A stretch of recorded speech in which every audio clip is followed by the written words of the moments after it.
Hey guys, this is John and Curt with True Shot Gun Club, and today we're reviewing the new Springfield Armory Emissary, the 4.25 and the 9mm. Curt, what'd you think of it? Well, oh.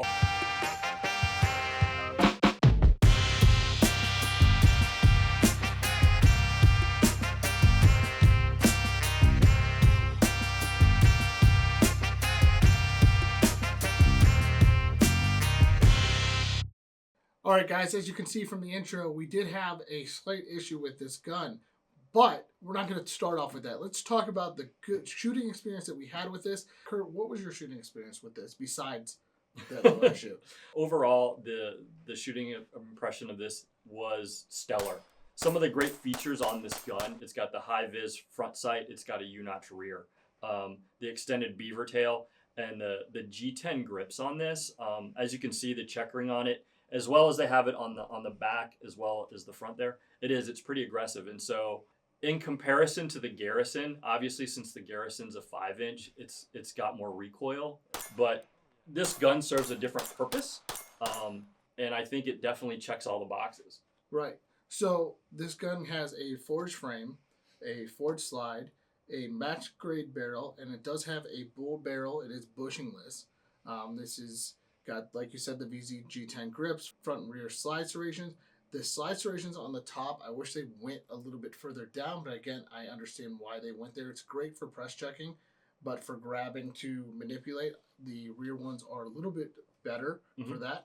My experience with it is I really do like this gun, and comparing it to the Garrison is not fair to me, because the Garrison is this whole other beast. It's a 5-inch 1911 and 9mm, so it's got very low recoil impulse, and it just shoots flat.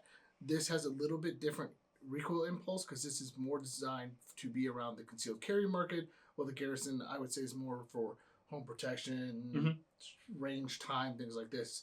Guns that are in this price point that this is trying to mimic or get to, I think it hits way above its class. I would compare this to some of the guns that are, $2,000 to $3,000 from Wilson, from Nighthawk, from Staccato. The gun just feels great, and at the price point it currently is at, I mean, you're getting a steal. So lately we've been reviewing a lot of 1911s, and I'll be honest, prior to that, I've always kind of leaned more toward the polymer frame end of things. But I gotta tell you, I really do think that this is kind of converted me. I really, really enjoy this gun, and I would seriously consider this as my EDC. Right, and I would say it's because it's the weight of it. It's a 40-ounce gun. It's a little bit heavier than a polymer gun, but you don't feel the recoil as much. And again, felt recoil comes through a number of channels when you're shooting a gun. So guys, instead of reading off all the specs like we normally do, we're just going to kick it over to some music and show you the specs for those of you who really like the specs.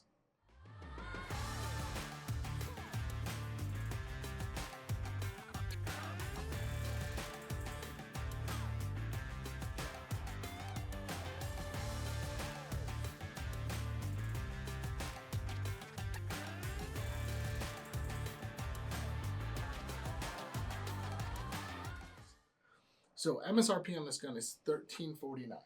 Which, for what you're getting, is absolutely amazing. Like you said, and it will. This will be compared to the Wilson Combats and the Staccatos, right?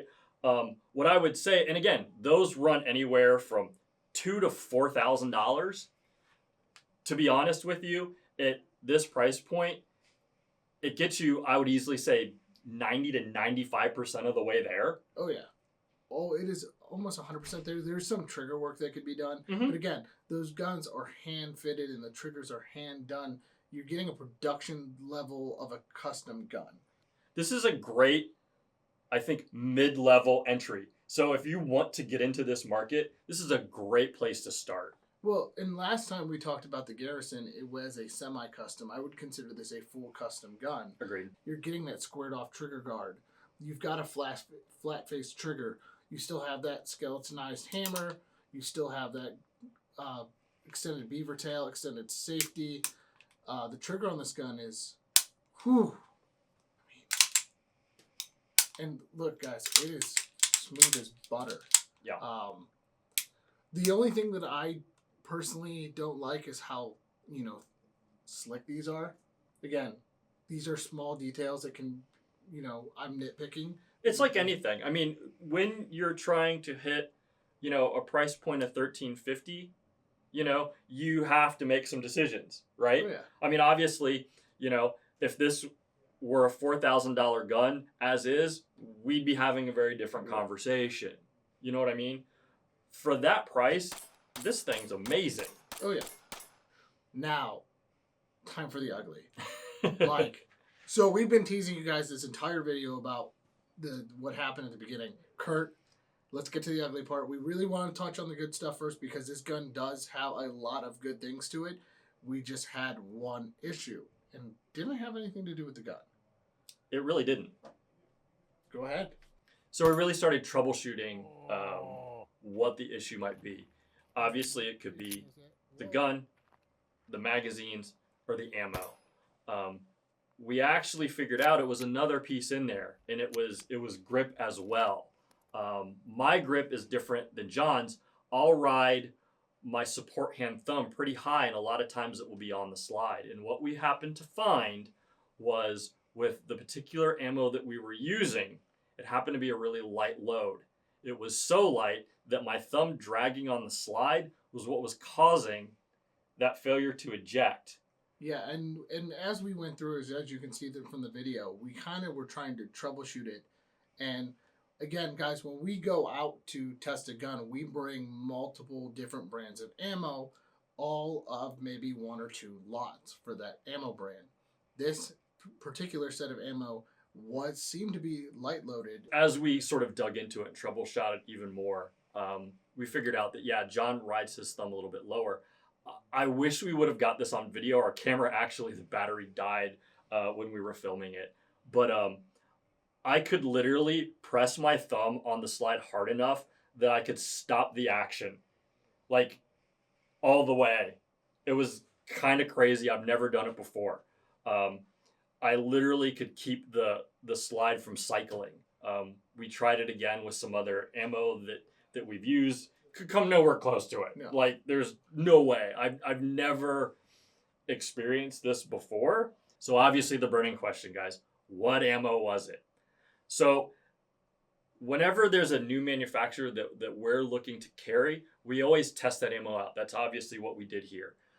We contacted them to find out what was up. They got back to us and they said, you know what? I think that you guys probably had a light load in that lot.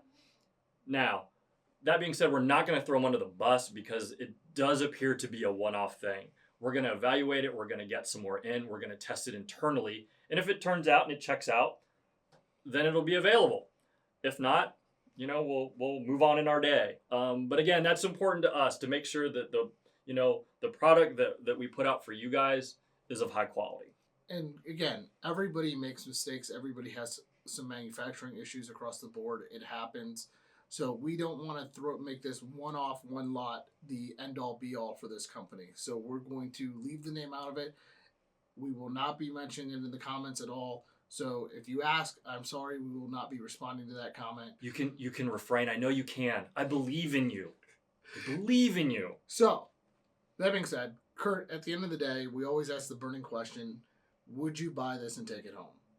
In a word, yes. What I really appreciate about the Springfield Armory Emissary is that it does a lot of things and it serves a lot of purposes for an amazing price point. For that MSRP of $13.49, you can use this as a carry gun.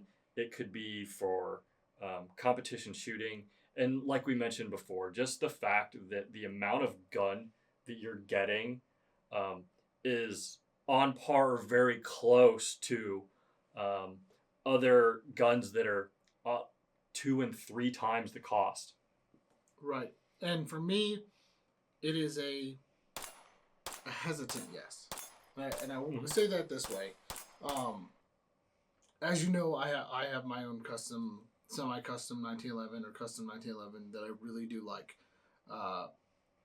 But I do like this more.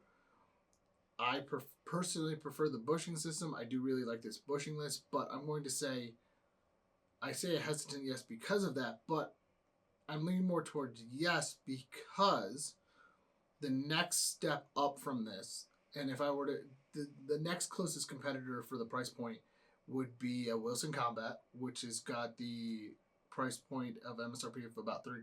Right. You've got the Staccato, which is a price point of about 2.5. It's honestly anywhere between 2 and 4, right? Depending on what you're looking at. Yeah. So the price point for what it is and what it meets and what the price point is, and I really do like this gun. I think it looks good from the factory. It's just got the right lines. It looks sexy. You know what? Screw it. I'm taking this home. Curt, you can't stop me. Bye, guys. I'll see you later. Peace. Peace. No. But yeah, I'm just going to say yes. I've changed my mind. I'm going to be a buyer. I'm going to take this home. I really do like this. I'm trying to talk Kyle out of it, so... Good luck with that. I know, it's a lot of hard work to do that. But that being said, let's wrap this up.